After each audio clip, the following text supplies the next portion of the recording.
புதுச்சேரியில் உயர்த்தப்பட்ட மின்கட்டண உயர்வை திரும்பப் பெற வலியுறுத்தி மின்துறை தலைமை அலுவலகத்தை முற்றுகையிட்டு போராட்டத்தில் ஈடுபட்ட அதிமுகவினரை போலீசார் கைது செய்தனர். புதுச்சேரியில் கடந்த சில தினங்களுக்கு முன்பு வீடுகளுக்கு பயன்படுத்தப்படும் மின்சாரம் ஒரு யூனிட்டிற்கு 75 காசுகள் வரை உயர்த்தப்பட்டு மின் கட்டணம் உயர்த்தி புதுச்சேரி அரசு அறிவித்தது. இந்த கட்டணம் 16ஆம் தேதி முதல் அமலில் உள்ளது. மின்கட்டண உயர்வை ரத்து செய்திட வேண்டும் என்பதை வலியுறுத்தி பல்வேறு அரசியல் கட்சியினர் எதிர்ப்பு தெரிவித்து வருகின்றனர். இந்நிலையில் புதுச்சேரி மாநில அதிமுக சார்பில் உயர்த்தப்பட்ட மின்கட்டணம் உயர்வை ரத்து செய்திட கோரி புதுச்சேரி மின்துறை தலைமை அலுவலகத்தை முற்றுகையிட்டு போராட்டத்தில் ஈடுபட்டனர்.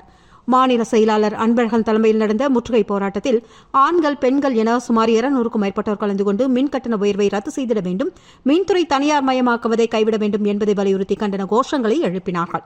இதனையடுத்து போராட்டத்தில் ஈடுபட்ட 200க்கும் மேற்பட்ட அதிமுகவினரை போலீசார் கைது செய்தனர். இதுகுறித்து மாநில செயலாளர் அன்பழகன் கூறும்பொழுது, புதுச்சேரியில் உயர்த்தப்பட்டுள்ள மின் கட்டணத்தை உடனடியாக திரும்பப் பெற வேண்டும். அப்படி இல்லை என்றால் வீடுகளுக்கு பயன்படுத்தப்படும் மின்சாரத்திற்கு 150 யூனிட் வரை புதுச்சேரி அரசு மானியம் வழங்கிட வேண்டும் என்று கேட்டுக் கொண்டார். உடனடியாக துணைநிலை ஆளுநர் தலையிட்டு மின்கட்டண உயர்வை திரும்பப் பெற நடவடிக்கை எடுக்க வேண்டும் என்றும் அப்பொழுது அவர் வலியுறுத்தினார்.